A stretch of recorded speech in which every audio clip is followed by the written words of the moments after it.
반갑습니다. 우리 송 부장님. 네, 반갑습니다, 교수님. 네.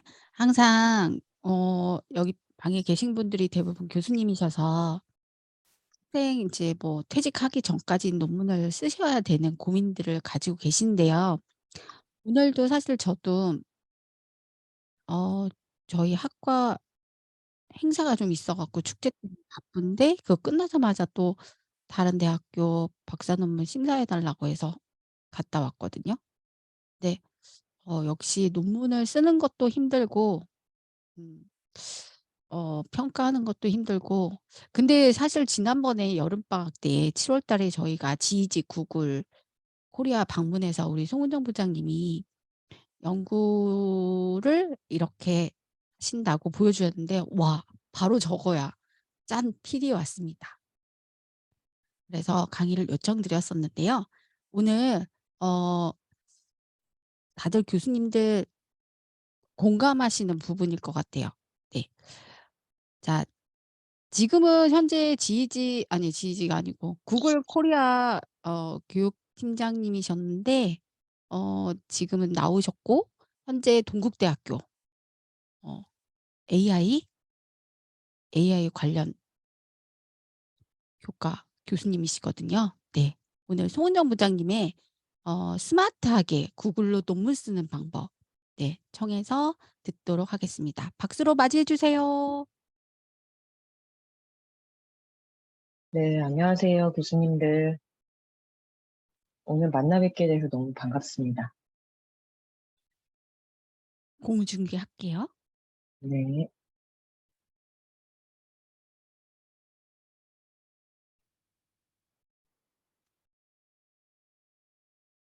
오늘 만나 뵙게 돼서 너무 반갑고요, 교수님들. 사실 저는 주니어 연구자이기 때문에 그 약간 교수님들 앞에서 여기 계신 연구의 대가분들 앞에서 뭔가 이 말씀을 드린다는 게 상당히 부담스럽기는 하지만 그래도 어떻게 보면 그 젊은 연구자들이 가지고 있는 그런 프레시한 팁들이 있잖아요. 그래서 그런 그 젊은 연구자들이 요즘 어떻게 연구를 하나 약간 그런 느낌으로 봐주시면 좋을 것 같고, 제가 이제 좀 본격적으로 공부를 하려고 이제 다시 패컬티로 나와 있는 상황이어가지고 혹시나 오늘 보시고 마음에 드신다면 뭐 얼마든지 저한테 연구 협업을 요청을 해주시면은 또 영광스럽게 또 열심히 또 공부도 하고 있습니다. 네.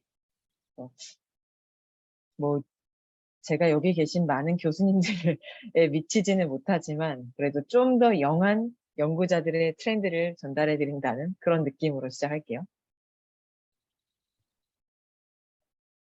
그 오늘 좀 오기 전에 이 연구 역량 관련돼서 아티클을 좀 찾아봤는데 굉장히 여러 좋은 아티클들이 있었는데 이제 제가 준비한 내용에 맞는 프레임워크를 하나를 찾았는데 성공적인 과학자가 되기 위해서 갖추어야 하는 핵심 역량. 그래서 뭐 이런 연구 역량에 관련된 그런 아티클들은 굉장히 많지만 이제 조금 눈에 잘 보이는 거 하나 가져왔는데요. 예를 들어서 뭐 첫 번째로 과학적 지식이라고 되어 있는데 교수님들 그 본인의 전공 관련돼 가지고 이제 아주 많은 참고 자료, 서지 자료, 그리고 뭐 데이터베이스들을 나름 가지고 계실 거예요. 보통 교수님들 연구실 가면은 그런 학술지들 구독하고 계신 거 벽면에 쫙 있고 본인 그 전공 서적들 본인이 제일 열심히 공부했을 때 봤던 책들 못 버리고 다 가지고 계시죠.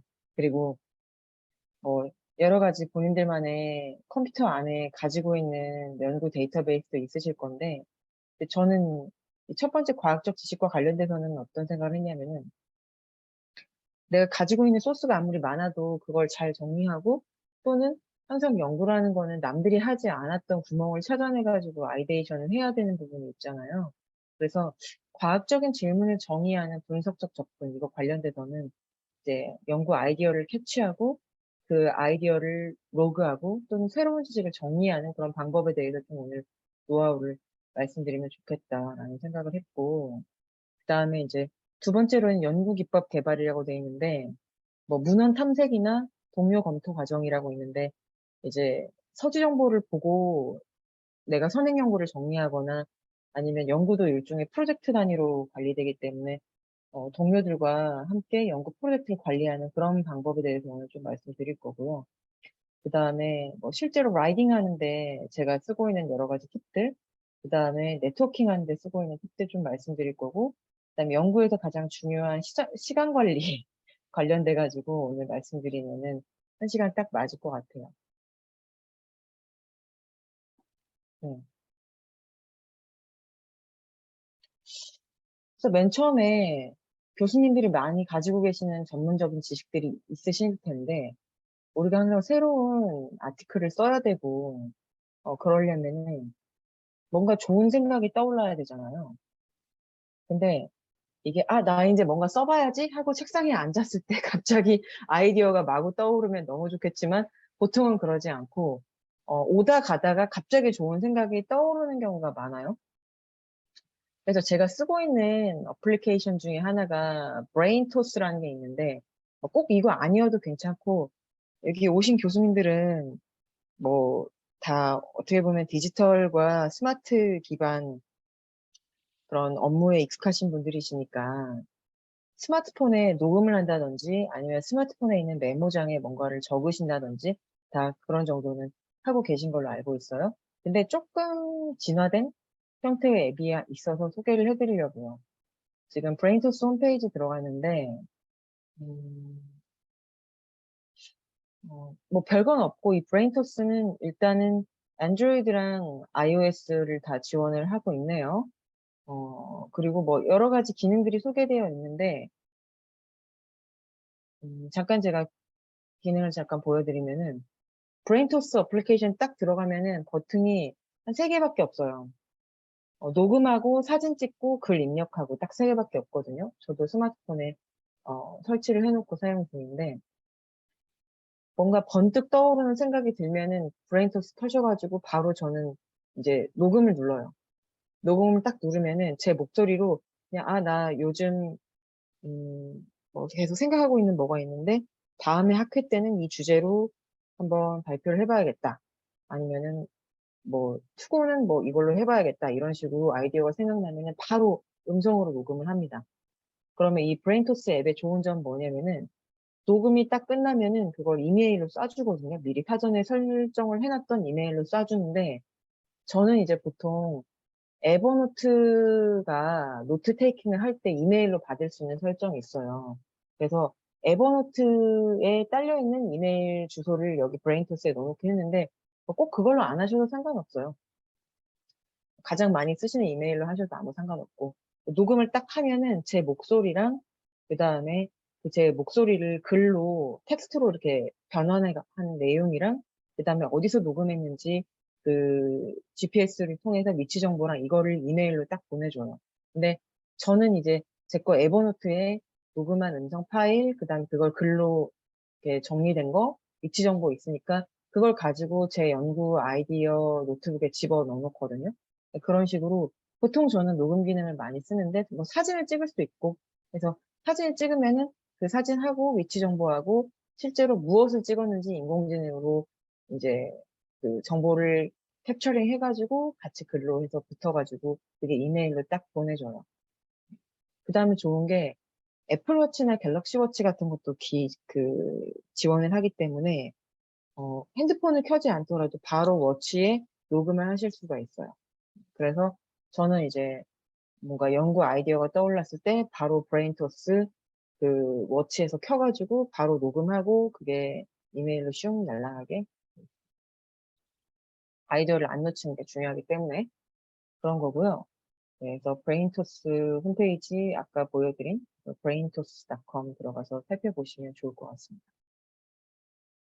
그래서 지금 어플리케이션 처음 보면 진짜 버튼이 딱 이 세개밖에 없어요. 녹음, 사진, 글쓰기. 그래가지고 바로 그냥 녹음 버튼 터치해가지고 목소리로 나 지금 뭐 어떤 아이디어가 떠올랐어 하고 얘기해주면은 바로 이메일로 내용이 날아갑니다. 네. 그다음에 음 이게 보통 책 보다가 '아 이 책 내용을 사이테이션을 해야지.' 아니면은 '아 이 책 내용이 강의에 도움이 될 것 같은데.'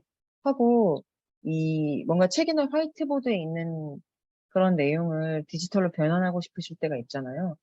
그래서 스캔하는 어플리케이션이 굉장히 많은데 저는 이제 제가 좀 추천 애플리케이션이 있어서 이거는 별거 아니지만 넣었는데요. 예를 들어서 에버노트에서 제공하는 스캐너블이라는 앱이 있어요. 스캐너블. 볼까요? 에버노트에서 제공하는 스캐너블이라는 앱이 있는데 사실 얘는 에버노트하고 짝꿍으로 약간 서비스로 제공하는 앱인데 이걸로 탁 찍으면은 갤러리에도 이미지가 저장되고 에버노트에서 이미지가 이렇게 날아가고 그런 기능이 들어가 있는데요. 뭐 책이든 영수증이든 뭐든지 다 잘 찍어 가지고 간단하게 보내줘요. 근데 이 스캐너블이 저는 너무 아쉬운 게 아이폰용만 있어요. 그래서 안드로이드 쓰시는 분들은 스캐너블을 못 쓰거든요. 근데 제가 왜 이걸 설명드리냐면은 사실 이 앱이 제일 좋아요. 제일 간단하고 아름답고 화질도 좋습니다. 그래서 아이폰 쓰시는 분들은 스캐너블을 쓰시는 걸 저는 강력하게 추천드리는데 그러면 나는 아이폰 없는데 안드로이드 쓰는데 뭐 어떻게 해야 되냐. 그런 분들은 이제 마이크로소프트 렌즈라는 앱이 있습니다. 네, 마이크로소프트 렌즈라는 앱을 쓰면은 이제 이것도 똑같이 작동을 하는데 아무래도 저는 스캐너블이 좀 더 좋더라고요. 그래서 아이폰을 사용했을 때는 스캐너블을 쓰다가 요즘은 안드로이드를 쓰고 있어서 마이크로소프트 렌즈를 쓰고 있는데 뭐 이것도 똑같아요, 기능은. 보시면은 볼까요? 모바일 스캐너라고 이름이 붙어 있는데 뭐 anyway 별거 없어요. 그냥 보시면은 문서를 찍거나 아니면은 이제 찍은 문서를 필기로 이렇게 변환을 해 줘요, 글로. 그런 OCR 기능도 탑재되어 있고 그다음에 이 표를 찍으면은 이것도 테이블로 변환을 해 줘요. 그리고 마이크로소프트 프로그램이니까 당연히 오피스웨어하고 아주 딱 붙어서 돌아가는 그 정도인데 마이크로소프트 렌즈도 좋고 그다음에 에버노트의 스캐너블도 좋은데 둘 다 추천. 그리고 한 가지 더 있는데 이제 V플랫이라는 국산 어플리케이션이 하나 있어요. V플랫. V플랫. 이거는 일종의 북스캔 앱이라고 봐도 될 정도로 책의 여러 페이지를 찍어 가지고 뭔가 잠깐 연구 아이디어 차원에서 저장하고 싶을 때 그때 좀 유용해요. 근데 뭐 책 여러 페이지를 찍고 싶으시면은 V플랫이 좀 편리했고 책의 모서리 같은 것도 다 잘 잡아 주거든요. 물론 그 문서의 모서리 잡아 주는 거는 스캐너블이나 마이크로소프트 렌즈나 다 똑같이 지원되지만 V플랫이 좀 더 북스캔하는 용도로는 적절했습니다. 그래서 스캐너블, 마이크로소프트 렌즈, 그다음 V플랫 세 가지 어플리케이션 추천해 드리고 이런 앱이 책만 잘 찍어지는 게 아니라 화이트보드도 잘 찍어줘요. 그래서 그 연구실에서 대학원생들이나 아니면 동료 연구자들하고 화이트보드 놓고 막 회의하시면은 그거 딱 찍어 가지고 회의록에 어태치 하시면 너무 좋겠죠. 네, 그 정도 소개해 드리고요. 그다음에 뭐 연구 기법 개발이라고 카테고리 돼 있는데 뭐 별거는 없어요. 구글에서 음 일종의 구글 워크스페이스 학습센터 문서 중에 프로젝트 관리를 위한 10가지 도움말 또는 연구 및 개발 R&D를 위한 10가지 도움말 이런 내용이 있어 가지고 저도 좀 찾아봤는데 사실 프로젝트 작업을 추적하고 업데이트하고 같이 일하는데 스프레드시트가 일종의 프로젝트 매니지먼트 전문적인 프로그램을 대신해서 연구 프로젝트를 관리하는 데는 굉장히 유용하다라는 점이 있는데 음 제가 이따 보여 드릴 거예요, 제가 쓰는 연구 프로젝트 시트. 그다음에 음 예를 들어서 구글 캘린더로 팀의 일정을 같이 공유를 할 수 있고 그다음에 구글 드라이브에 그 팀에서 같이 작업하시는 참고 문헌이나 연구 데이터나 이런 것들을 같이 작업을 하실 수가 있고 저장해서. 그다음에 구글 미트로 회의를 하시고 구글 프레젠테이션으로 공동으로 발표 자료도 만드실 수 있고 이런 거는 너무 기본적인 거니까 여러분들 다 알고 계시죠? 기본적인 구글 사용법들은 요즘은 많이들 계시니까. 그런데 제가 가장 유용하게 쓰는 건 뭐냐면은 같이 구글 독스로 논문 쓰는 거 그게 제일 유용하기는 해요. 네. 왜냐면은 보통 연구자 한두 명 정도 같이 쓰는데 마이크로소프트 워드나 아니면 한글 HW 파일로 작성을 하고 내가 여기까지 작성했으니까 보내서 그걸 또 작성하고 이러면은 어, 비실시간으로 편집을 하게 되니까 빨리빨리 진도가 안 나가요. 그리고 누가 어디 하고 있는지도 안 보이고. 그래서 저는 이제 구글 독스에 같이 논문을 작업을 하는 게 너무너무 편리하다라고 생각을 하고, 그래서 드래프트를 구글 독스로 다 작업을 한 다음에 나중에 이제 학술지나 아니면 내가 퍼블리시 하고자 하는 어딘가의 양식에 맞춰가지고 다시 어레인지 하는 거를 저는 매우 선호를 합니다. 구글 독스에서 같이 논문을 쓰면은 노테이션도 편하고, 뭐 같이 공동으로 작업하는데도 누가 어디 쓰고 있는지도 볼 수 있고 동시에 쓸 수도 있고 여러 가지가 있는데 이제 그런 거는 다들 알고 계시는 거니까 그런다 치고 이제 제가 오늘 보여드리려고 하는 그때 구글 사무실 오셨을 때 제가 보여드렸던 시트가 있는데 지금 이 주소를 음, 이 주소에 들어가시면 여러분도 제가 쓰는 프로젝트 시트를 제가 좀 공유를 해놨어요. 지금 화면에 보이는 이 주소, 약간 주소가 길죠? 그래서 죄송. 제가 이따가 채팅창에 쉐어 드릴게요. 음, 약간 주소가 긴데, 지금 화면 캡처를 하셔도 되고, 아니면 따로 메모를 하셔도 되고. 제가 개인적으로 쓰는 프로젝트 시트이지만 도움이 되실 것 같아서 한번 공유를 좀 드리려고 하고요. 네. 기록하셨겠죠? 별로 주소는 어렵지 않아요. 리터러처 리뷰랑 리서치 매니지먼트랑 네, 그렇게 돼요. 네, 한번 보여드릴게요. 이게. 가장 먼저 리터러처 리뷰 시트를 좀 보여드리겠습니다. 별건 없고요. 그냥 제가 개인적으로 공부하고 있는 거 좀 보여드릴까요? 뭐 예를 들어서 이 시트가 좀 너무 옆으로 길어가지고 제가 쭉 보여드릴 건데 그냥 저는 구글 시트에서 음? 이거 약간 오타네? 이가 왜 들어갔을까? 지울게요. 어, 보시면은 저는 이제 매일매일 최소한 아티클을 하나 정도는 읽으려고 하는데 원래 하나만 읽으면 안 되죠. 하루에도 여러 편 읽어야 되는데 너무 바빠도 최소한 한 편씩은 읽으려고는 해요. 근데 원래 하나만 읽으면 안 됩니다. 뭐 쓸 때 몰아서 읽어야 되긴 하는데 뭐 anyway 어떤 그 퍼블리시된 논문을 읽는다 그러면은 논문 읽으면서 이런 시트에 쭉 정리를 하는 거예요. 보여드릴게요. 네, 해볼까?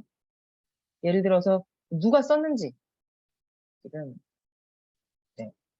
이런 식으로. 누가 썼는지 연구자 이름 적고, 그 다음에 그게 언제 퍼블리시 됐는지 연도 적고, 그 다음에 뭐 제목 적고, 그 다음에 이 연구자, 그러니까 주 연구자의 소속, 전공, 그 다음에 범주, 예를 들어서 국내 학술 논문인지, 아니면 국내 학위 논문, 박사인지, 학위 논문, 석사인지 뭐 이런 거 적고, 그 다음에 뭐 해외 학술 논문인지 적고, 그 다음에 어느 학술지에서 이제 수록돼 있는지 적고, 그러니까 여기 앞에까지는 일종의 지금 비블리오그래픽 인포메이션이라고 되어 있는데, 지금 앞에 제가 회색으로 되어 있는 데까지는 서지 정보죠. 서지 정보를 일단 적어요. 쭉 논문 첫 페이지 보면서 서지 정보 쭉 간단하게 적습니다. 그 다음에 이제 읽으면서 연구 문제 1, 2, 3을 적습니다. 프로블럼에 연구 문제 적고, 그 다음에 일종의 연구가 그러니까 어느 타겟으로 연구가 됐는지 그런 타겟을 적고, 그 다음에 측정 도구 보면은 뭐 직접 측정 도구를 개발했을 수도 있고, 측정 도구 자체를 개발하는 연구일 수도 있고. 근데 여러분 지금 제가 보여드리는 이 양식은 제가 사회과학 분야, 교육학 분야의 연구자잖아요. 물론 AI 전공이니까 여러분 어떤 전공의 교수님들이신지 저는 제가 교육 측정 통계 전공이어서 고급 통계, 그러니까 구조방정식, 다층 분석, 머신러닝, 딥러닝 전공이기 때문에 뭐 어떤 분야든 다 분석할 수 있긴 하지만 저의 주 도메인은 사회과학이니까 저는 사회과학 분야에 더 특화된 그런 이 리터러처 리뷰 양식이라는 거는 감안을 해주셨으면 좋겠어요. 그래서 뭘로 측정을 했는지, 그 다음에 독립변수, 종속변수. 그래서 이제 독립변수가 X고 종속변수가 Y죠. 근데 여기에서 뭔가 통제하는 게 들어가면은 사실 근데 우리가 뭐 다중회계 분석을 할 때는 독립변수나 통제변수나 전부 다 X로 넣긴 하지만 우리가 그 X1, X2, X3 이렇게 집어넣는다는 것은 그거에 따른 Y의 변화를 함수적으로 보겠다는 것도 되지만 통제를 하겠다는 뜻도 되고 그 변수들 사이에 상호작용 효과가 있다는 뜻도 되잖아요. 그래서 이런 거 다 적어줍니다. 다 적어주고 그 다음에 뭐 이런 그 스터디 메서드 해가지고 예를 들어서 뭐 아노바로 했을 수도 있고 구조방정식으로 했을 수도 있고 다층 모형으로 했을 수도 있고 여러 가지 방법이 있죠. 그 다음에 연구 모형 이런 거 요즘은 매개 분석 많이 하시니까 뭐 아니면은 구조방정식이면은 이제 이런 식으로 나오겠죠. 그 부인하고 그 내생변수랑 외생변수랑 나오겠죠.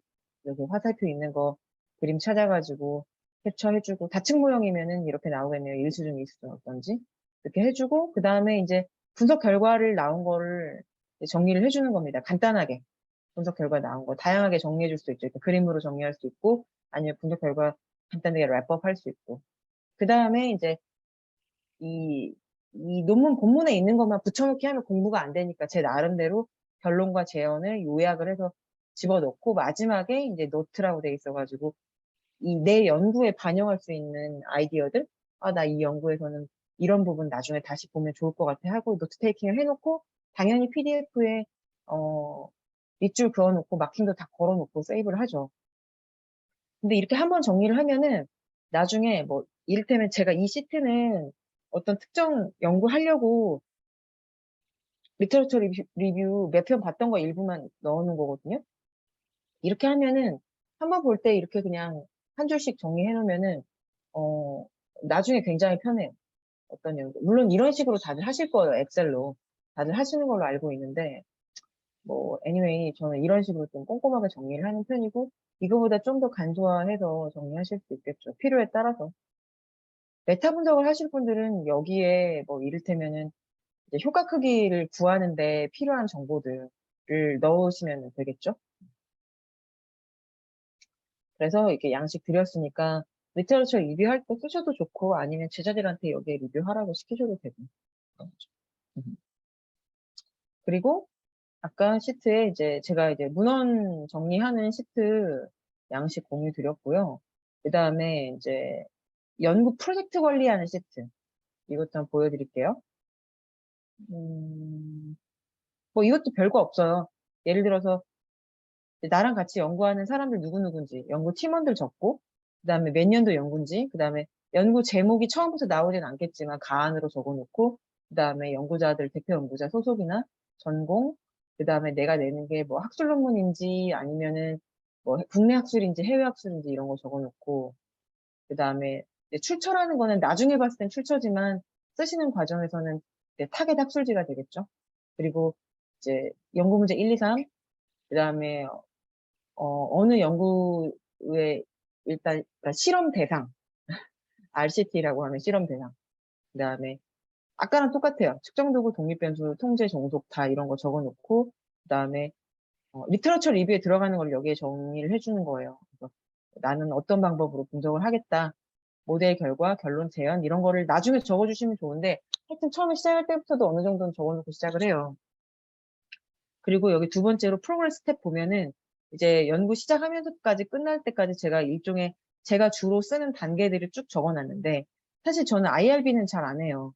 IRB는 잘 안 하고 이제 주로 패널 데이터나 아니면은 보통 저랑 연구를 하실 분들이 저한테 분석해달라고 데이터를 갖고 계시기 때문에 제가 IRB를 하는 경우는 거의 없지만 그래도 요즘 IRB가 많이 강화됐으니까 필요하신 분들은 IRB를 해야 되는데 IRB가 위로 올라갈 수도 있겠죠. 왜냐하면 좀 시간이 걸리니까.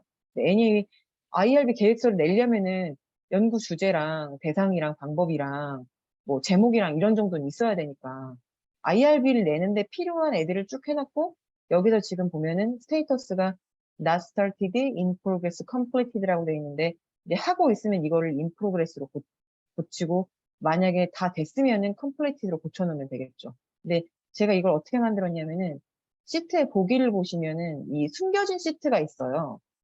그래서 옵션스라는 시트를 제가 숨겨놨거든요. 여기에 지금 어떻게 보면은 이 프로그레스나 아니면 이런 거를 체크를 하려고 제가 이런 옵션에 해당하는 시트를 숨겨놨어요. 다시 숨길게요. 그렇지만 여러분이 편집하고 싶으시면은 이 보기에서 이 숨겨진 시트 들어가셔가지고 옵션 스표시 눌러서 이제 숨김 해제할 수 있다는 거. 그 정도 해서 쭉 진행되면서 이제 진행 상황 여기에 스테이터스 체크해주고 그 다음에 누가 메인으로 그 roles and responsibility를 여기에 체크를 해주는 거죠. 그 다음에 언제까지 할 건지 데드라인, 그 다음에 참고적으로 볼 수 있는 노트 테이킹 여기 해놓으시면 되고 그렇게 해서 일종의 프로세스 관리를 여기 시트로 하고요. 그 다음에 이제 회의를 매번 하는데 회의록을 또 다른 데 정리하는 것도 귀찮아가지고 저는 여기에 다 몰아서 씁니다. 그래서 날짜, 그 다음 주제, 그 다음에 내용들 이렇게 쭉 적고, 그래서 보통 한번 회의할 때 요만큼씩은 쓰는 것 같아요. 그리고 다시 이어서 날짜 쓰고 이렇게 씁니다. 그 다음에 회의가 한 안건마다 보면은 공동 연구자가 3명이다. 그러면은 1번 연구자, 2번 연구자, 3번 연구자가 해야 될 숙제가 있잖아요. 그거 여기에 적어놓고. 그 다음에 참고 자료 역시 노테이션 걸어. 이런 식으로. 그래서 회의록도 사실은 여기 시트에 다 씁니다. 그 다음에 수고를 하면은 이 심사 결과가 날아오죠? 그러면은 뭐 심사자 번호 1번, 2번, 3번 적고 한 심사자장 한 두세 개씩 수정 요구사항 주시잖아요. 그러면은 수정 요구사항 제목하고 그러니까 수정 요구사항 내용하고 제목하고 적고 그 다음에 뭐 요약으로 뭐 예를 들어서 뭐 참고문안 더 추가하라고 한다. 아니면은 뭐 그런 피드백 들어온 거에 대한 간단하게 뭘 수정을 해야 된다라는 거를 저희 나름대로 노트 테이킹 해놓고 그 다음에 누가 수정할 것인지 이제 쓰고 그 다음에 이 수정 요구사항은 답변서를 보내야 되잖아요. 거기에 대한 답변 내용 여기에 적고 그렇게 해서 나중에 여기 다 적은 다음에 그 저희 투고 시스템 있잖아요. 그 JAMS 거기에 이제 붙여넣기 해가지고 보내는 거죠. 이런 식으로. 그래서 그 보통 수정 후 게재 판정 안 날아오면 너무 좋은 거지만 뭐 자주 빠꾸를 먹기 때문에 저는 그래서 이렇게 시트에 정리해서 동료 연구자들이랑 쓰고요. 그 다음에 이제 스테이크홀더는 같이 연구하시는 분들 인적사항. 왜냐하면 투고하려면은 인적사항 갖고 있어야 되니까 공문 이름, 영문 이름, 소속, 핸드폰 번호, 이메일 주소. 그 다음에 어드레스는 뭐냐면은 그 국내 학술지 같은 경우는 학술지 나온 보내주잖아요. 쓰신 분들한테 집 주소도 필요해서 우편 번호, 그 다음에 올키드 그 주소 이런 거 넣을 수 있게 기본 양식이 되어 있어요. 네, 그래서 이것도 뭐 필요하시면 쓰시면 됩니다. 그냥 제가 개인적으로 제가 혼자 만들어서 쓰고 있었는데 뭐 여러분도 잘 써주시면 너무 좋은 거죠. 그래서 제가 쓰는 리터러처 리뷰 시트랑 그다음에 리서치 매니지먼트 시트에 대해서 간단하게 공유하고 설명드렸어요.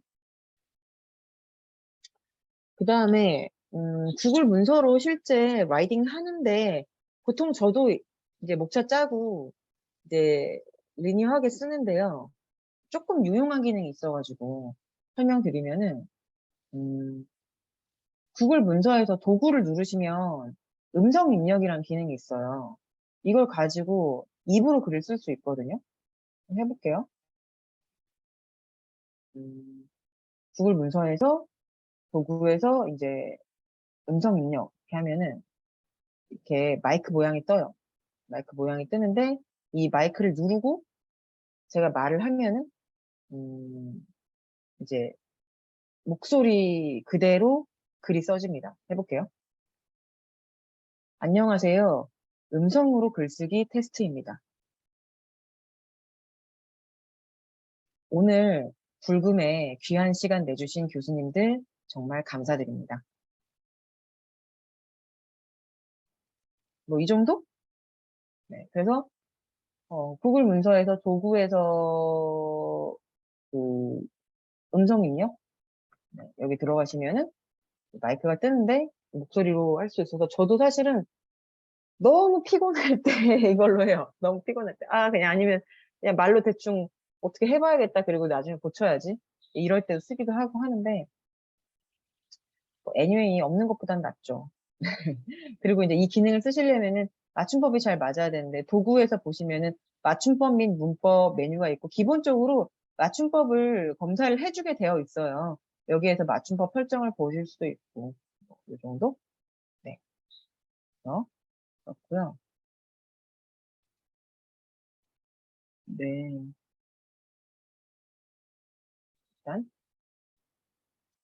그렇고 아까 설명 안 드린 게 있는데 브레인토스 어플리케이션 유료이긴 하죠. 유료이긴 한데 뭐 커피 한 잔 값이라서 저는 아이디어 캡처링 할 때는 사실 제가 이런 디지털 플랫폼에 돈을 안 아끼는 경향도 없지 않아 있긴 하지만 그래도 유료라도 좀 오늘 소개드린 게 몇 가지가 있었네요.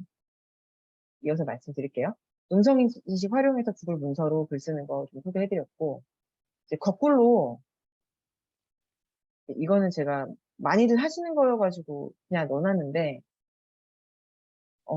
여러분 연구자로서 우리가 출처를 제대로 다는 거는 연구 윤리상 꼭 필요한 부분이고 뭐 여러분 사이테이션 거는 게 항상 약간의 스트레스이자 귀찮지만 꼭 해야 되는 일이잖아요. 이제 구글 문서에 그 인용을 넣는 게 있긴 한데 사실 저는 이거를 잘 쓰진 않아요. 저는. 그렇지만 소개는 할게요.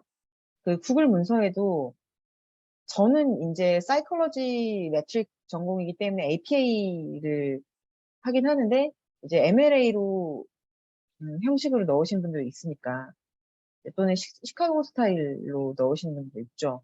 그렇긴 한데 지금 보시면은 구글 문서에서 도구에서 인용을 선택하면은 이제 그 이 참고문화 서식을 지정할 수 있고 여기에서 뭐 여러 가지 출처를 선택을 해가지고 넣을 수 있고 그 다음에 텍스트 안에도 인용구를 넣을 수 있고 뭐 인용 출처도 수정할 수 있고 등등 여러 가지가 있긴 한데 여러분 요거는 그냥 채팅창에 이 두 가지는 그냥 주소 넣어드릴게요. 그냥 참고적으로 보시라는 거예요. 근데 사실 저는 이 구글 독스에서 인용을 넣진 않아요. 솔직히 말씀드리면. 음. 여기서 지금 API로 해가지고 뭐 일종의 학술 논문, 온라인 데이터베이스 이렇게 해가지고 뭐 저자 성 이름 쓰고 이렇게 넣는데 이게 사실 너무 불편하잖아요. 이렇게 하지는 않아요, 저도 사실. 뭐 웹사이트 해가지고 뭐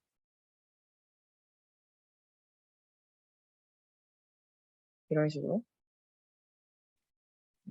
이렇게 해가지고 이렇게 하면은 넣어주기는 해요. 네, 이런 식으로 해가지고 만약에 이제 이런 식으로 참고문을 삽입하면은 제가 이제 날짜를 지정을 안 했기 때문에 이렇게 나오지만 구글이란 사이트 그래가지고 이 구글이란 사이트가 게시된 날짜를 지정을 안 해서 처음에는 MD로 나오죠. 근데 이제 인용한 날짜는 여기 제대로 나오죠. 그리고 주소랑 URL 해가지고 APA 스타일로 참고문을 삽입하면은 이제 이런 식으로 레퍼런스가 붙죠. 그래서 지금 도구에서도 인용을 쓰면은 사실 들어가긴 하는데 솔직히 웹사이트 넣는 건 조금 편하긴 하지만 나머지 서지 정보는 저도 구글 스칼라에서 가져오던가 전문적인 서지 정보 프로그램을 쓰기는 합니다. 네, 여기 계신 분들은 서지 정보 프로그램 뭘 쓰실까요? 가장 많이 쓰는 거는 엔드노트 쓰시겠죠. 저는 엔드노트를 안 쓰는 연구자들이 있으면은 하루빨리 엔드노트를 쓰시라 라고 말씀을 드리긴 하지만 저도 엔드노트를 쓰지는 않습니다. 왜냐면은 만약에 메타 분석을 하신다고 치면 엔드노트 쓰면 너무 좋아요. 뭐 펌메드나 아니면은 교육학 같은 경우는 에리카 같은 데이터베이스에서 다 이렇게 서지 정보 가져오는 게 너무 편하기 때문에 엔드노트가 너무 편한데 이 엔드노트는 이런 레퍼런스 관리하기는 너무 좋은데 그 서지 문헌 자체를 관리하는 데 불편해요. 이를테면은 PDF 파일 한 30개를 받아가지고 내가 거기에 있는 아티클을 다 읽었다. 그러면은 그게 이제 엔드노트 서지 정보랑 연결돼가지고 쫙쫙 들어가면 너무 좋은데 이런 식으로 사이테이션 관리하는 게 엔드노트는 너무 좋지만 실제로 서지 자료를 관리하는 데는 그게 좀 불편해. 그래서 옛날에는 맨델레이라고 그 엘실버에서 나온 프로그램이 있어요. 서지정보 관리랑 그다음에 문헌 관리랑 다 한꺼번에 할 수 있는 맨델레이라는 프로그램이 너무 좋았는데 그게 모바일 지원이 중단되면서 저는 그것도 안 쓰기 시작했고 조테로라는 프로그램도 하나 있어요. 조테로라고 그 일종의 또 그것도 역시 서지정보 관리하면서 문헌 관리까지 할 수 있는 프로그램인데 그것도 쓰다가 요즘은 좀 더 다른 걸 쓰긴 합니다. 페이퍼 파일이라고 요즘 뭐 버클리대에서 쓰는 건데 새로 나온 거를 저는 쓰고 있어요. 그게 아이패드랑 연동이 잘 돼서. 네, 저는 이제 뭐 여러분 엔드노트, 맨델레이, 조테로 이런 거를 여러 가지 제가 얘기를 했는데 뭐 아는 분들도 이미 많으실 거라고 생각을 해서 간단하게만 말씀드렸고 그런 프로그램들은 엄청 많은 문헌을 관리를 해야 될 때 되게 편하죠. 그래서 저도 너무 많이 읽는 편이기 때문에 그런 걸 쓰지만 오늘은 그냥 여러분 취향껏 쓰시면 된다. 그리고 그 구글 문서에서도 인용을 할 수 있는 간단하게 인용을 할 수 있는 그런 도구가 있다 정도만 말씀드리고 넘어갈게요. 오늘은 사실 그 서지정보, 서지관리 프로그램에 대해서 설명하면 또 그것도 1시간이야. 그래가지고 다 말씀드릴 수는 없어서 간단하게 저는 어, 정리하면은 메타 분석을 하실 분들은 엔드노트 추천. 그 다음에 맨델레이나 조테로라는 프로그램도 있다. 저는 유료이긴 하지만 페이퍼 파일이라는 거를 쓰고 있어요. 그것도 한 달에 한 몇천 원씩 내는데 저는 커피 안 마시니까 스타벅스에서 커피 한 잔 마신다는 기분으로 돈을 지출하고 있습니다. 근데 이제 구글 문서에 있는 인용 쓰시면 공짜이긴 하죠. 그 정도? 그 다음에 이게 글을 다 썼으면은 교정을 봐야 되는데 너무 피곤하고 지친 날 또는 논문 같은 거 파일을 누가 목소리로 읽어줬으면 하는 날이 있을 수 있어요. 저 그때 이제 음성 합성으로 읽는 걸 하거든요. 근데 선생님들, 제가 오늘 이제 구글 중심으로 말씀을 드리고 싶어가지고 이렇게 소개를 해드리는 거지, 그 네이버 웨일 브라우저에서도 음성으로 읽어주기 기능이 들어있어요. 일단 그렇긴 한데, 구글 크롬에서는 그 크롬 웹스토어 들어가시면 스크린 리더라는 그 추가 기능이 있거든요. 스크린 리더. 그래서 이 스크린 리더라는 부가 기능을 설치를 하시면은 스크린 리더 부가 기능을 설치를 하시면은 화면에 있는 모든 것을 다 읽어줘요. 제가 한번 해볼게요.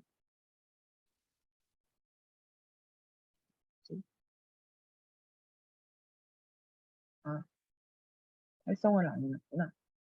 그 확장 프로그램 관리 들어가셔가지고 그 제가 스크린 리더를 필요할 때만 켜서 쓰는데 지금 켤게요. 스크린 리더를 켰고 크롬박스 알림. 성으로 글쓰기 테스트입니다. 오늘 불금에 귀한 시간 내주신 교수님들 정말 감사드립니다. 선택됨. 5개의 표시되는 시트입니다. 새로운 행. 선택됨. 새로운 행. 이런 식으로 선택 옵션. 곧 지금 확장 화면에 옵션. 보이는 모든 확장 프로그램 관리. 내용들을 읽어줘요. 메뉴 항목. 확장 프로그램. 기본. 시끄러우니까 제가 껐는데 이 스크린 리더라는 그 크롬의 익스텐션을 설치를 하시면은 화면에 보이는 모든 것을 다 읽어줘요. 그래서 이 크롬 브라우저 안에서 그래가지고 논문도 읽어주고 내가 쓴 글도 읽어주고 그래요. 근데 이제 단점 뭐냐면은 마우스가 가는 모든 것들을 다 읽어주거든요. 근데 너무 정신이 없어가지고 크롬에서 도구 더보기 확장 프로그램 들어가시면은 크롬에서 그 도구 더보기 확장 프로그램 들어가시면 확장 프로그램을 껐다 켰다 할 수가 있거든요. 이 확장 프로그램 껐다 켰다 하는데 들어가서 필요할 때만 켜가지고 저는 이제 사용을 하고 있어요. 스크린 리더라는 기능. 뭐 그렇고 그 다음에 그 이제 스케줄링에 관련돼서 좀 말씀드리려고 하는데 예를 들어 제자들한테 미팅 시간 잡을 때 또는 공동 연구자들하고 미팅 시간 잡을 때 그때 이제 구글 캘린더를 여러분이 많이 쓰시거나 또는 아웃룩 캘린더를 쓰시거나 아니면 애플 쓰실 텐데요. 또는 네이버까지도 가능한데 이런 내 캘린더하고 연동돼 가지고 다른 사람들한테 나한테 약속을 신청할 수 있는 그런 사이트가 있어요. 보여드릴게요. 되는 시간이라는 사이트인데 뭐 일종의 제 걸로 한번 보여드릴게요. 만약에 제 거 개인적으로 되는 시간, 이거는 제 페이지인데, 여기 들어가시면은 저에게 온라인 회의를 신청하실 수 있는 페이지입니다 하고 뜨거든요.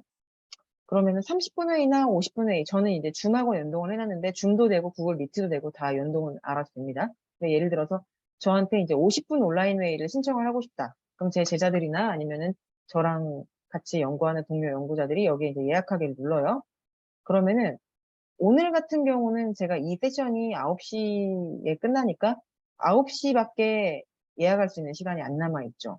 근데 이제 뭐 예를 들어서 뭐 월요일 날, 그러면은 제가 월요일 날 오전에 무슨 일정이 있나 봐요. 오전에 일정을 해놓은 것 같고, 제가 이제 빈 시간이 쭉 표시가 되는 거예요.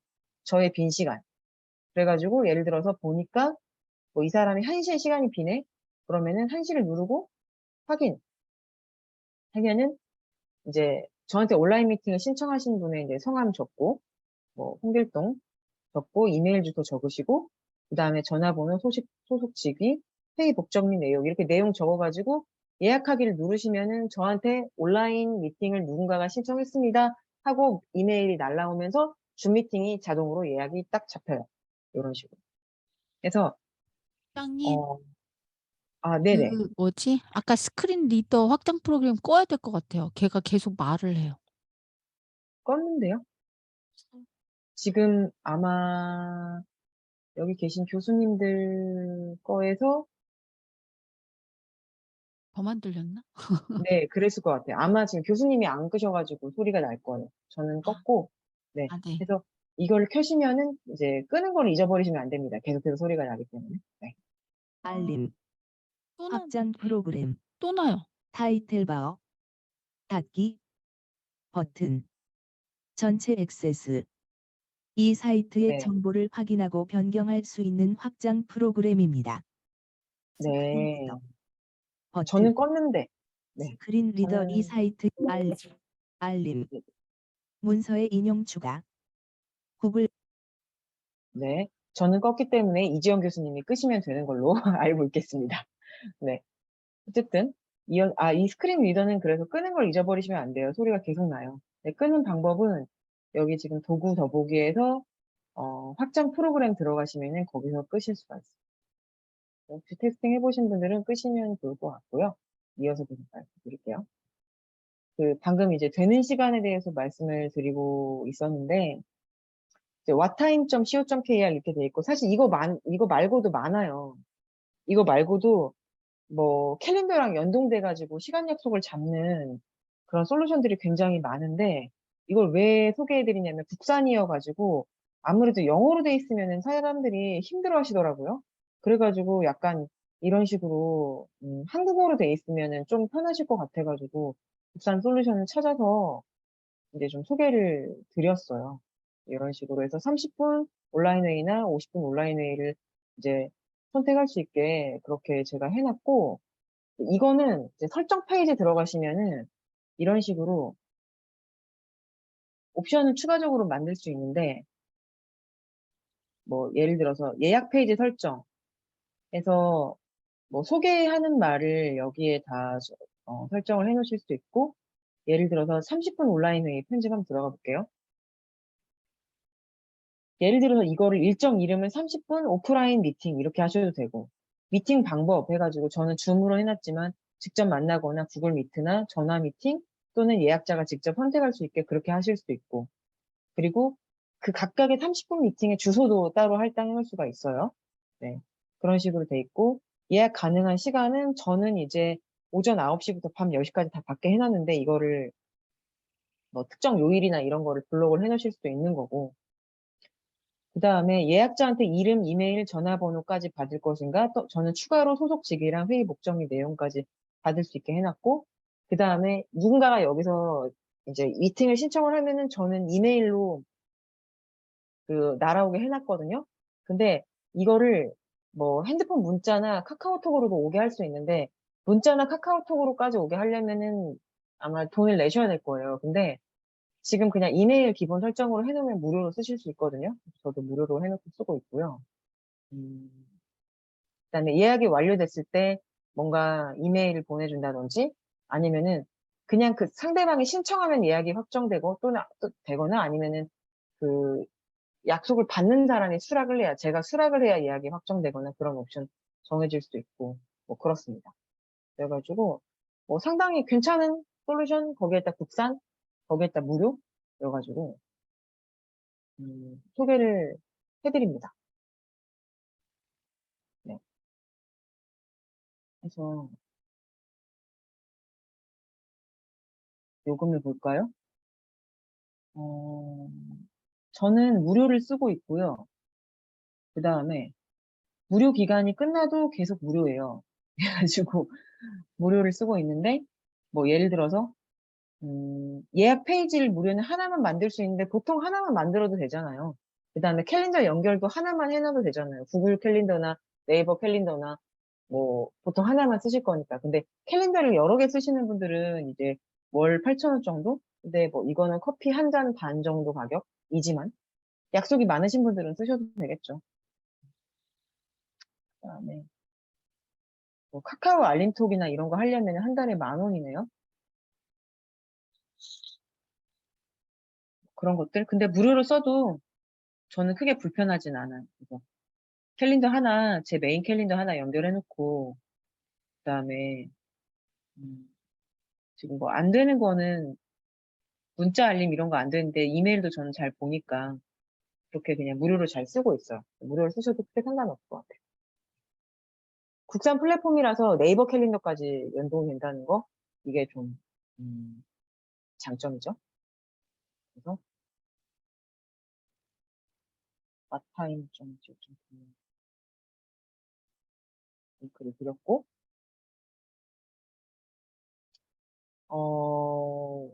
그래서 뭐 제자들하고 약속 잡으실 때도 좋고, 동료 연구자들하고 약속 잡으실 때도 좋고, 소개를 드렸고요.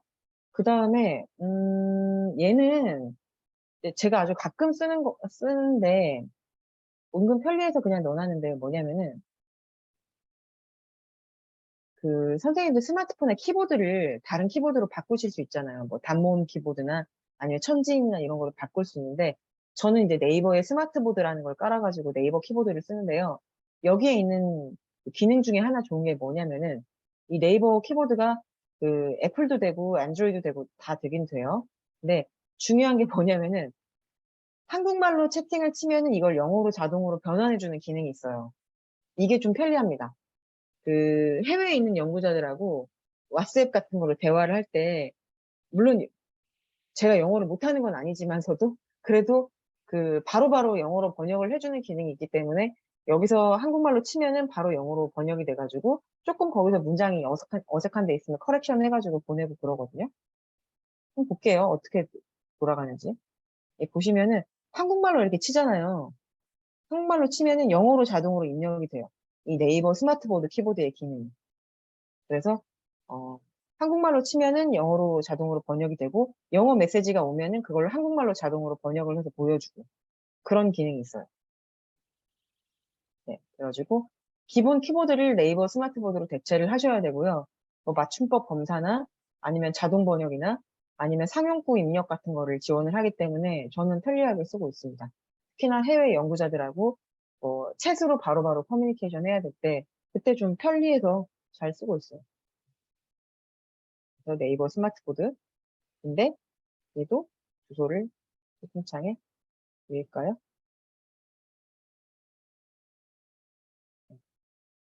그렇고 그 다음에 뭐 관리 기술, 시간 관리 관련돼서 몇 가지만 말씀드리면 뭐 굉장히 유명한 건데 파킨슨의 법칙이라고 그 공무원을 수는 일의 양과 관계없이 증가한다. 뭐 이런 법칙이 있는데요. 이 파킨슨의 법칙 위키피디아 가시면은 파킨슨스 로우 해가지고 이 공무원의 조직이 쓸데없이 비대화되는 그런 내용이 되는 것도 있지만 아래쪽에 보시면 이거에 대한 일반화 법칙이 있어요. 뭐냐면은 한번 읽어볼게요. Work expands so as to fill the time available for its completion. 무슨 뜻이야? 시간이 늘어난 만큼 일의 양도 거기에 맞춰서 하게 된다는 뜻이잖아요. 네, 그래가지고 요거에 대해서 아주 잘 나와 있는 아티클이 하나 있어서 같이 한번 읽어보겠습니다. 제가 채팅창에 링크 드릴게요. 아사나라는 아주 유명한 그 생산성 관리 프로그램, 프로젝트 관리 프로그램 회사의 블로그에 있는 글인데, 내가 마감일을 설정해 놓으면은 그때까지 일을 안 하다가 직전에서야 하게 된다.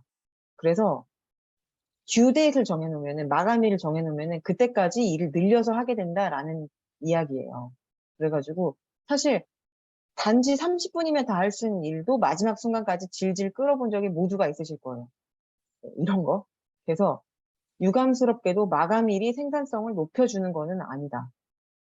그러니까 우리가 생산성을 딱 사람들하고 약속을 지키기 위해서 마감일을 정해놓는데 그때까지 최대한 미루다가 뭔가를 해보신 적이 있을 거예요. 특히나 투고. 저도 그래요. 그래가지고 이 파킨슨의 법칙을 이거를 미루다가 마감일 직전에서야 작업 완료하는 거. 이거를 극복하기 위한 방법들이 여러 가지가 있는데 이제 구글에서 쓰는 타이머라는 아주 유명한 그런 알림이가 있죠. 타이머. 그래서 구글이 스프린트라는 업무 방식으로 유명하잖아요. 단 5일 만에 프로젝트 기획부터 소비자 테스트 과정까지 한꺼번에 진행하는 일종의 프로토타이핑 그 프로세스인데 스프린트라는 책으로도 나와서 베스트셀러가 한번 됐었죠. 그래서 구글의 유명한 제품들이 이런 스프린트라는 과정을 통해서 이제 개발이 됐는데요. 지금 앞서 저 소개해주신 이지영 교수님도 구글 이노베이터가 되셨는데 구글 이노베이터 분들이 이런 스프린트 과정을 또 배우시죠. 구글의 업무 일하는 방식. 저도 구글에서 일할 때 뭐 이런 스프린트 과정을 가지고 제가 직접 개발은 안 했지만 실제 문제를 해결하는 그런 프로세스들을 업무적으로 처리하고는 했어요. 근데 그때 회사에 있었던 타이머, 그리고 저도 제 방에 두고 쓰는 타이머인데 타이머라는 그런 이 조그마한 저는 손바닥만한 거 작은 거 쓰는데 타이머라는 그런 애를 제가 씁니다. 관련돼 가지고 소리가 공유가 되나 한번 확인할게요. 소리 공유 되네. 네, 한번 이거 영상 보실게요. 전 세계에서 가장 큰 검색 엔진 기업 구글에서는 아주 혁신적인 업무 프로세스가 있습니다. 단 5일 만에 프로젝트 기획부터 소비자 테스트까지 진행하는 바로 스프린트라는 업무 프로세스인데요. 지메일, 구글 서치, 크롬 등 우리가 흔히 알고 있는 구글의 핵심 서비스와 유명한 프로그램들이 바로 이 스프린트를 통해 개발되었다고 합니다. 그런데 이 스프린트를 진행하기 위해서는 반드시 없어서는 안 될 한 가지 제품이 있다고 합니다. 바로 빨간색의 크기로 남은 시간을 알려주는 이 작은 타이머인데요. 어떻게 이 작고 간단해 보이는 타이머가 가장 혁신적인 기업 구글의 업무 프로세스에서 핵심 제품이 되었을까요? 안녕하세요, 양품생활입니다. 오늘 소개할 제품은 간단하지만 마법 같은 집중력을 도와주는 타이머, 타이머입니다. 20년 전 한 딸아이의 엄마였던 젠 로저스는 딸에게 매번 같은 질문을 받았다고 합니다. How much longer? 지겹도록 이 질문을 받은 엄마는 어떻게 하면 아직 어린 딸에게 시간의 개념을 알려줄 수 있을지 고민에 빠지게 됩니다. 그리고 오랜 시도 끝에 남은 시간을 빨간색의 종이를 이용해서 직관적으로 알 수 있는 이 타이머를 발명하게 된 것이죠. 그렇기 때문에 타이머의 작동 방법은 아주 간단하게 되어 있습니다. 먼저 가운데 있는 중심축을 이용해 분침을 돌리면 타이머의 빨간색 영역도 같이 커지게 되어 있는데요. 이러한 방법으로 원하는 시간을 맞추면 얼마큼 시간이 남았는지 빨간색 종이의 크기를 통해 직관적으로 알 수 있게 되는 것이죠. 그리고 맞춰놓은 시간이 점점 줄어서 0이 되면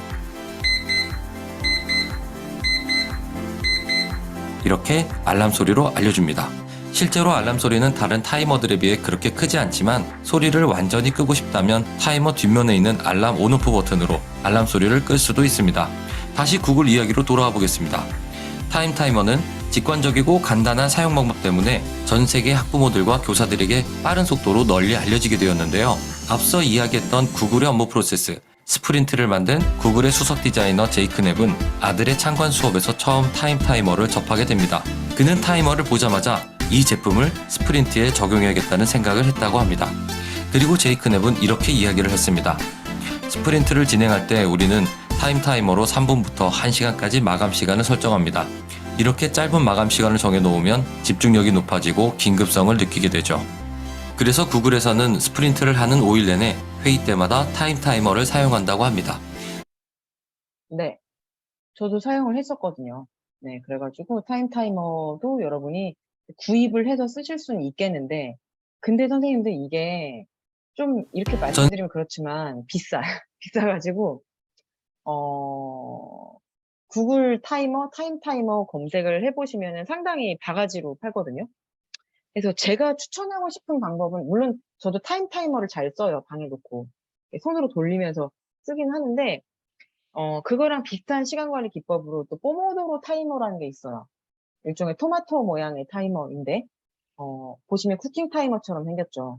그래가지고, 얘는요, 25분 동안 집중해서 일하고 5분 동안 휴식할 수 있게 그렇게 되어 있는 타이머고, 이 포모도로 타이머 시간 관리 기법도 굉장히 많이 다들 쓰시죠? 그래가지고, 제가 포모도로 타이머를 언제 쓰냐면, 구글 타이머나, 정말 이거 오늘 안 하면 안 될 때, 그때 마감에 닥쳤을 때 저도 이걸 써요. 그래서 포모도로 타이머를 딱 켜놓고 나는 이게 끝날 때까지 아무것도 하지 않는다. 라고 딱 독한 마음을 먹고 나는 포모도로가 4개가 될 때까지 이걸 마칠 거야. 하는 생각으로 합니다. 그래서 25분 글쓰기 하고 5분 휴식하고 다시 또 25분 글쓰기 하고 5분 휴식하고 이런 식으로 해서 마감을 여러 개를 넘겼었는데요. 포모도로 타이머 사용법은 일종의 내가 뭘 하고 싶은지 계획을 해요.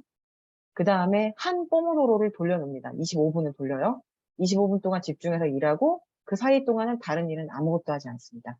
그리고 나머지 5분 동안은 쉽니다.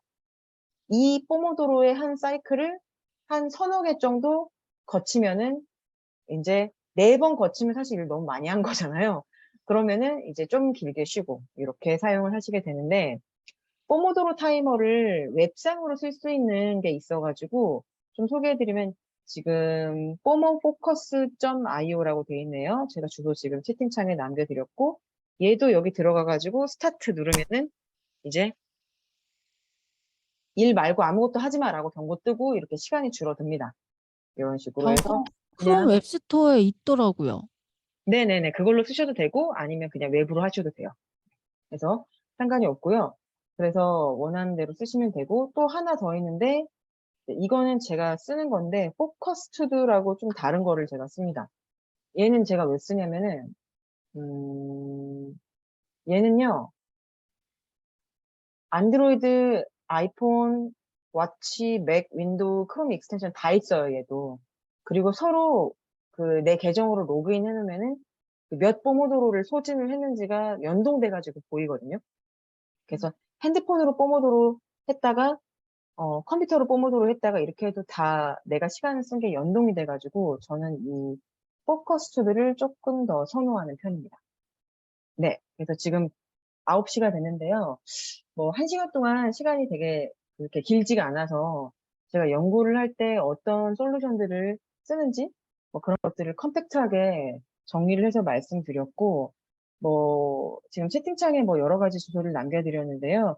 뭐 혹시나 궁금하신 점이 있으시면은 나중에 또 저한테 추가적으로 질문 주실 수 있도록 제가 제 이메일 주소 채팅에 남겨드릴게요. 그래서 뭐 네. 그래서 혹시나 뭐 저하고 같이 연구를 하고 싶으신다든지 아니면은 제가 통계 전공이니까 연구 방법론 수업도 많이 하거든요. 근데 그 연구 방법론 수업이란 게 보통 통계 수업을 많이 해요. 통계랑 머신러닝 수업을 많이 하는데 뭐 이런 연구에 있어서 에피션시를 유지하는 여러 가지 방법들에 대해서도 개인적으로 많이 고민을 하면서 지내는 것 같아요. 그래서 오늘은 몇 가지 저의 그냥 아주 극히 소소하고 개인적인 노하우들을 전달을 드렸고 지금 이메일 주소 남겨놨으니까 혹시 추후에라도 궁금하신 점 있으시면은 이쪽으로 또 질문 주시면은 또 성실하게 또 회신 드리도록 하겠습니다. 네, 지금까지 경청해주신 교수님들 정말 감사합니다. 너무 너무 시간이 눈 깜짝할 새에 간 것 같아요. 아까 그 스프레드시트로 하였던 거 그거. 네네네네. 네. 그거 제가 주소 공유 드릴게요. 화면을 잠깐 보여드리기는 했는데, 리터러처 리뷰랑 네. 그거 네. 템플릿. 네, 템플릿 주소 지금 채팅창에 공유 드렸는데 네. 뭐 그냥 제가 그냥 개인적으로 만든 거니까 편하게 수정해 가지고 사용하시면 될 것 같아요. 네, 감사합니다. 우리 교수님들 혹시 질문 있으실까요? 우리 송 부장님 만나 뵙기 어려워요. 저요. 아니요. 네, 말씀 주세요. 지난번 구글 코리아 방문해서 한번 뵀었고요. 기억하시는 분 네. 기억하시죠? 네, 기억합니다, 교수님. 지금은 저기 대학으로 이제 그 교수님으로 이제 다시 새로운 세계를 사시는 거네. 맞습니까? 아, 뭐 네. 저 요즘 그냥 공부해요, 여러분. 같이 연구하실 거 있으시면은 언제든지 연락 주세요. 네. 지금 송 어, 부장님께서 연구자들을 찾고 계십니다. 뭐 저는 전공이 기계공학이라서 예. 통계로 하자면 사실 뭐 그쪽에다가 이제 그 뭐지 어떤 연구에 대한 데이터 뭐 그런 쪽으로는 나중에 그 콜라보를 할 수 있겠네요. 네, 관련해서. 예. 네. 제가 분석을 잘 하기 때문에 혹시 분석가가 필요하시면 언제든지 찾아주십시오. 네. 알겠습니다. 네, 마지막에 송 부장님께서 공유해 준 템플릿 공유해 주신 거 활용해 보시면 되게 좋을 것 같아요. 저도 이거 보고 반해 가지고 우리 홍 부장님 오늘 모신 건데 또 다양한 여러 가지 도구들 가르쳐 주셔 가지고 연구하는 데 많이 도움이 될 것 같아요. 저 지금 바로 샀어요. 그 구글 타이머 53,000 아, 53,000 얼마? 아니, 와, 근데 진짜 비싸다. 그렇게 비싼 거 안 사셔도 돼요. 한 만 짝 원짜리 예, 그런 16,000원짜리 짝퉁도 있는데 아이 그래도 예, 정품을 써야지. 아니 왜 손잡이가 달려 있어 수업 시간에도 갖고 다니면 좋겠어요. 애들 네, 액티비티 할 때 시간 딱 정해 놓고 "요때까지만 하자." 이렇게 딱 하면 눈에 보이니까. 네. 근데 저 지금 구글 이노베이터 과정 하고 있는데 그거 있더라고요. 그 구글 슬라이드 안에다가 또 타이머를 딱 하던데. 네, 뭐 여러 가지 온라인 타이머들도 넣을 수 있어 가지고 이렇게 다양하게 쓰시는데요. 이게 오늘은 제가 여기 계신 연구자분들이 어떻게 보면은 항상 마감에 쫓기실 수도 있고, 그쵸? 맞아요. 프로젝트를 하다 보면 마감에 쫓기잖아요. 맞아요. 그러면은 이게 약간 tangiable하게 손에 잡히는 타이머가 굉장히 도움이 돼요. 그래 가지고 그냥 노트북 딱 놓고 바로 옆에 오른쪽에 타이머 딱 놓고 시계를 딱 돌려놓은 다음에 이거 끝날 때까지 나는 다른 거는 아무것도 안 한다. 맞아. 네, 그런 식으로 해 가지고 하시면 되고 그 구글의 타이머는 약간 그런 스프린트와 함께 시간 관리하는 개념을 소개해 드리려고 제가 말씀을 드린 거지, 가정에서 쓰시는 아주 간단한 쿠킹 타이머도 충분히 기능을 할 수 있고 뭐 그렇습니다. 근데 잘 고장 나요. 그거. 그 뭐지? 천원마트 같은 데서 파는 거는. 네. 그래서 뭐 제가 개인적으로 쓰는 제품이 있긴 한데 네. 그 채팅창에 공유 드릴게요. 그래서 아. 그 키워드로 검색을 하시면은 저는 이 회사랑 아무 관련이 없습니다. 근데 제가 개인적으로 쓰는 건데 이걸로 검색을 하시면은 약간 저렴한 하지만 비슷하게 생긴 애가 나오는데 네. 정품으로 사시면 좋지만 뭐 이제 어떤 제품을 사느냐가 중요한 건 아닌 것 같아요. 여러분께서 얼마나 시간 관리를 집중적으로 잘 하시느냐가 중요하다고 생각이 되고 그렇습니다. 포모도로 타이머가 실버 애플 모양으로 생긴 게 있어요. 12,850원. 네. 다양하게 있네요. 네. 그 스크린 리더가 검색이 안 되시는 분들은 제가 그 스크린 리더 지금 주소 다시 한번 남겨드릴게요. 이쪽으로 들어가시면 되고, 그렇습니다. 그 다음에, 학생들에게 과제 제출 마감 시간을 지키도록 하는 타이머는 어떻게 활용하면 될까요? 사실 저는 학생들에게 과제 제출은, 구글 그, 클래스룸? 네, 그런 것들을 활용해가지고 그냥 노티를 계속 주는 수밖에 없을 것 같아요, 학생들에게. 그리고, 네.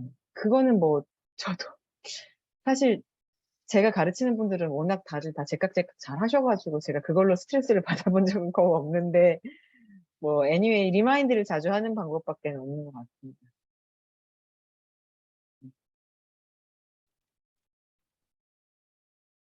그래서 아이 파이 타이머도 뭐 아이스크림 파이 타이머 뭐 많네요.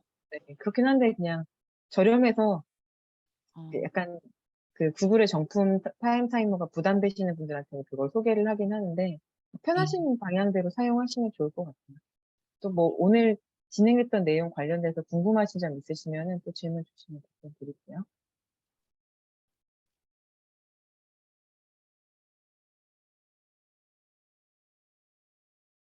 아 이 스크린 리더는 그 크롬 확장 프로그램 끄는 것만 꺼서는 안 되고 아까 관리하기로 가서 꺼 버려야지 말을 안 하더라고요. 네, 맞습니다. 그리고 이 크롬 확장 프로그램 스크린 리더는 원래 그 원래는 장애 특수 학생들을 위해서 접근성 도구. 예, 접근성 도구로 해가지고 원래 크롬복스라는 그 크롬북에 있는 기능을 지금 크롬 브라우저에서 작동될 수 있게 한 건데 이제 저는 개인적으로는 너무 논문 읽기 싫고 귀찮은 날 그때 이제 그 PDF 파일을 크롬에 던져가지고 펼쳐놓고 그냥 이렇게 들어요. 그냥 누워가지고 논문 읽어주는 걸. 그래서 그런 용도로 주로 쓰는데 아니면 제가 쓴 글을 누가 한번 읽어줘가지고 교정을 보고 싶을 때 그때도 그 스크린 리더를 써가지고 제가 쓴 글을 한번 귀로 들어보고 그런 두 가지 용도로 써요. 논문 읽어주는 용도, 제가 쓴 글을 교정을 하는데 너무 피곤한 날 그냥 한번 들어보는 용도 그 정도로 사용을 하고 있습니다. 음. 정말 다양한 방법으로 연구를 하고 계시네요. 그 교정 볼 때도 좋겠네요. 네, 그렇죠. 교정 볼 때도 상당히 좋고요. 이게 문어체랑 구어체랑 좀 다르기는 한데 이 글로 써졌을 때 문장이 자연스럽지 못한 부분을 읽어줬을 때는 또 들리기도 해가지고 이제 조교가 있으면 조교한테 읽으라고 하면 되는데 요즘은 그런 것까지 시키면 큰일 나잖아요. 그래가지고 큰일 나요. 스크린 리더로 네, 스크린 리더로 하고 있고 뭐 오늘 소개해드린 게 아주 뭐 자질구레한 팁들이긴 한데 뭐좀 도움이 되셨으면 좋겠습니다. 뭐 네. 뭐 이거 말고도 여러 가지 시간 관리 방법들을 써요. 뭐 아이젠하워 매트릭스나 여러 가지를 쓰는데 오늘은 이제 좀 더 구글 그리고 연구 중심으로 말씀드려봤습니다. 네. 혹시 그 되게 이제 교수님들 같은 경우 뭐 학생이라든가 아니면 대중이라든가 어디 가가지고 특강을 하게 되면은 그 스피치의 속도라든가 억양이라든가 어떤 발음에 대한 정확성 그리고 어떤 시간에 그 그래서 50분짜리 강의면 그 안에 딱 맞춰야 되는 뭐 그런 것들을 좀 그 저기 뭐죠 러닝 기반에서 딥러닝 어떤 기반에서 어떻게 그런 걸 좀 점검해주고 그 사람이 특강하가는 그 결과를 갖다가 체크해주고 어떤 그런 걸 좀 짚어주는 그런 게 나와 있는 게 있나요 혹시? 아, 그 말씀하신 것들이 어디에 쓰이고 있냐면은 AI 기반 면접 프로그램에서 그 기술들이 다 들어가 있습니다. 그래서 요즘 어, 대기업들은 AI 기반에서 면접 프로그램 쓰는데 그 구직자의 인토네이션하고 그다음에 그 스피치 스피드 그다음에 파지티브하거나 네거티브한 표정을 짓는지를 다 디텍션 해가지고 AI 면접 프로그램에 일단은 그 기술이 적용돼 있다라고 말씀드릴 수 있겠고요. 사실 교수님 저도 굉장히 강의를 잘하고 싶은 욕심이 커가지고 그 부분에 대해서는 따로 스피치 학원을 다녀서 배웠었습니다. 그래서 AI가 그런 내용을 디텍션 해줄 수 있다. 이미 AI 면접 프로그램으로 상용화될 수 있고요. 근데 이제 네, 그런 거를 디벨롭하는 거는 현직 아나운서 분들한테 배우는 게 가장 제 경험상 확실했습니다. 그래서 맞아요. 스피치 학원 검색해 보시면 여러 가지가 나오는데 저도 거기에서 발음, 발성, 그 다음에 호흡, 복식 호흡 같은 교정을 받았었습니다. 그렇게 되면 또 아리스토텔레스가 사실은 걔가 수사학의 정점에 가 있는 사람이잖아요. 그죠? 뭐 에러스, 로고스 해가지고 여러 가지 그 세 가지 조건으로 해서 그래야지 청중들의 마음을 휘어잡고 내 편을 만들 수 있다. 그래서 뭐 그런 것들이 좀 이제 AI 기반으로 발전되게 되면은 그 사람이 말하는 거에 대한 논리성이라든가 그런 것까지 다 이제 간파해가지고 이제 얘기를 해줄 수 있는 프로그램 나올 것 같은 생각이 듭니다, 사실은. 네. 음. 근데 지금까지는 약간 행동주의적인 디테션에 기반해가지고 그런 내용적인 측면을 분석하는 것까지는 다소 부족한 수준이지만 말씀하신 방향대로 기술이 갈 거라고 예측이 됩니다. 아주 흥미로운 말씀이셨어요. 김범준 교수님. 왜 그러면 그 아리스토텔레스가 그 수사학을 딱 그 연구하면서 가장 중요한 게 상대방의 그 신뢰를 얻는 거 있죠. 그걸 못 얻으면 암만 논리성이 있어도 상대방의 마음의 문을 닫아버리면 아무 소용이 없게. 그걸 강조하더라고. 그 위에다 논리성을 세워야지 대중을 내 편으로 만들고 설득할 수 있지. 그게 안 되면 아무 의미 없다고. 가장 중요한 게 신뢰성이라고. 그래서 야, 이제 AI가 나중에 그런 것까지 이제 간파하면은 좀 무서운 세상이 될 수도 있겠다. 뭐 그런 생각이 들어요. 그 심리를 다 이제 파악하는 거죠, 상대방이. 음. 원래 점쟁이들이나 사기꾼들이 그런 걸 되게 잘하는데 AI가 맞아요. 예. 파악하면 이제 큰일 났어요. 인제. 맞아요. 그 이제 점쟁이, 사기꾼 다 인제 그거예요. 망하는 거예요. 사기꾼들이 사람의 신뢰성을 먼저 신뢰가 나폴레 홍사홍을 안다면 사기치거든. 접근해가지고. 그쵸. 네. 그렇습니다. 네. 오늘 너무 감사합니다. 1 시간이 그냥 5분 안에 끝난 것 같기도 하고 너무 감사합니다. 그 채팅방에 남겨져 있는 링크까지 해 가지고 제가 다 공유해서 드리도록 할게요. 오늘 열강해 주신 우리 스마트하게 연구할 수 있게 도와주신 우리 송은정 부장님께 감사의 박수 드리면서 마무리하도록 하겠습니다. 다음에 또 와 주세요. 네. 감사합니다. 네. 감사합니다. 아유 즐거운 주말 되시고요. 와 네. 불금인데 너무들 네. 감사합니다 교수님. 우리 네. 부장님도 안녕히 들어가시고요. 네. 이상 마치도록 네, 하겠습니다. 송 교수님 잘 들었습니다. 감사합니다. 네. 들어가세요.